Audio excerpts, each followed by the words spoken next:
Item number, SCP-211. Object class, safe. Special containment procedures.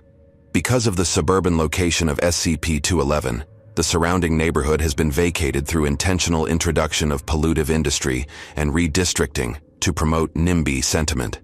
In addition, the property surrounding SCP-211 is currently under Foundation management, and an armed guard has been stationed in the buildings.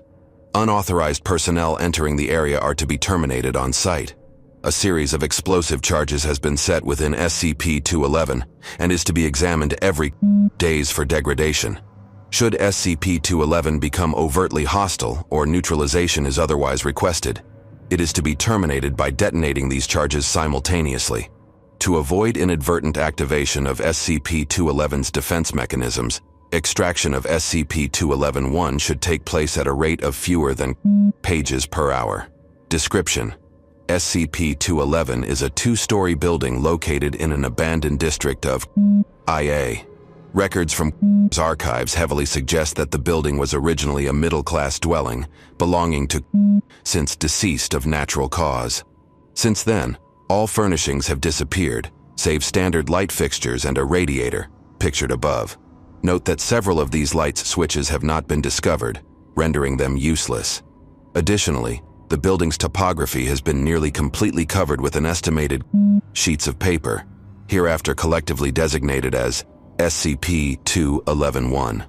Given these facts, SCP-211 itself is in remarkably poor condition. Severe mold and grime contamination are threatening to collapse a large section of the second floor, and the attempted May 4 demolition, see Document 211-01, has left a large hole in the south wall of the building. Recovered sheets of SCP-211-1 may be of various aspect and origins: blank, depicting various images, ripped pages from books, most often encyclopedias or novels, printouts from the internet, etc. The paper may be of any color. In fact, the above picture is of the only hallway in which all sheets are printed on white paper. Entire stacks of paper have been discovered in the building's basement, whose individual sheets bear little or no relation to each other. Their only real identifying characteristic is that individual sheets' edges are unusually sharp, and that should a portion of SCP-211-1 be removed, more sheets appear, from unknown origin, as replacement. Research is pending, but so far, individually, SCP-211-1's constituent parts seem to have little purpose beyond. Redacted. See Addendum 211-01 and Defense. Document 211-01. SCP status for SCP-211 was established after the building was condemned and scheduled for demolition on 4th May 2000 when the building attacked the team, hereafter labeled Incident 0. The following is an interview of one of 4 survivors conducted by Dr. Espinoza. Begin log. Please state your name and occupation. Employed at construction. Well, former employee. Can't exactly do my job with one crippled leg, now can I? My sympathies. Please discuss the events involving the attempted destruction of Data expunged. Well, construction that is, were commissioned to destroy that thing, so we set about finding the best way to do it. We pretty much ruled out undermining for some reason. Something to do. Data expunged. Main thing is management decides to just use a couple of bulldozers to level the thing. Was there any action on the part of the building before you attempted demolition? Not really. We went in there, after all, making tests and all that. Found the mold, joked about all that paper all over the place.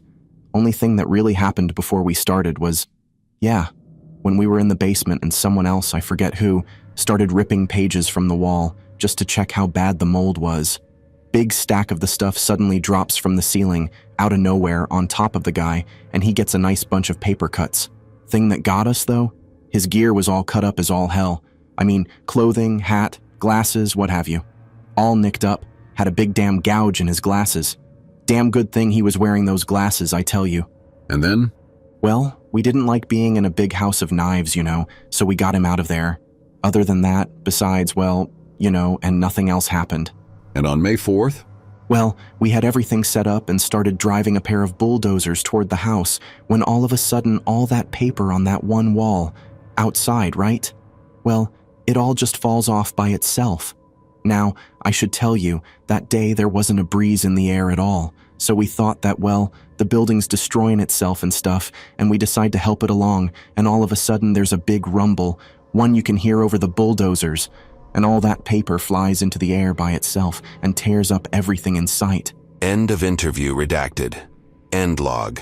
Document 21102. Subsequent to Incident 0, testing was taken to determine the responsiveness of SCP-211. D-Class personnel were issued a video camera and ordered to interact with SCP-211 in various ways. Video Log 1. Subject: D-1990-05 ordered to approach and explore SCP-211. Result: no response. D-1990-05 interacted with SCP-211-01 without threat. Building map of first floor made with camera footage. Video Log 2. Subject: D-1990-05 ordered to approach and extract a sheet of SCP-211-01. Result: no response. Page appears to be redacted. Video Log 3. Subject: D-1990-05 ordered to approach and extract a pile of SCP-211-1 near SCP-211's entrance. Result: before extracting the target, D-1990-05 hesitates and examines a large poster on the wall near it. When questioned, D-1990-05 remarks that it's a painting that he made while incarcerated at, redacted, and proceeds to pick it up without incident. When D-1990-05 picks up the target, a pile of SCP-211-1 falls over, landing on him. D-1990-05 emerges, suffering lacerations to arms, legs, and face, but manages to extract the collection from SCP-211. Video Log 4. Subject: D-1990-05 ordered to approach SCP-211 and explore second floor. Result: D-1990-05 enters building via Incident 0 hole without incident. Upon entering contaminated area, D-1990-05 steps on a weakened part of the floor which collapses. D-1990-05 exits building with a broken leg, redacted. Well, at least we know we can destroy it if we need to. Dr. Espinoza. Video Log 5. Subject: D-2193-8 issued a pack of matches and ordered to light a sheet of SCP-211-1 within SCP-211 on fire. Result: data expunged. Remains removed from door, but main entrance to SCP-211 is now blocked, leaving the Incident 0 hole as the only entrance. Let's not try that one again, all right? I mean, Dr. Espinoza. Addendum 21101. Since collection of SCP-211-01 has begun, several specific books have become identified as their origin. Examples of these are as follows: a 19 copy of Hitler's Mein Kampf, found in Public Library. A Java Data Structures book, printed in 19, discovered in a used bookstore near Site 17. Redacted, currently stored in the United States Library of Congress. 3 printouts of Japanese broadcasts decoded during the Magic Cryptanalysis Project in World War II. The drawing in Document 211-0102, etc. No documents the Foundation have been discovered as of yet. However, security has been increased as a mild informational security threat. Addendum 21102. Recent unexplained phenomena regarding SCP-211 have provoked further study. On 28 March, 3 individual sheets of SCP-211-1 were found in SCP-211's entrance. Examination of these sheets proved to be Foundation Protocol memoranda addressed to Dr. Espinoza, the interviewer of the previously mentioned. Upon questioning Espinoza, who had been at Site 17 RAS another project, noted that the notices had disappeared soon after he received them, adding that data expunged.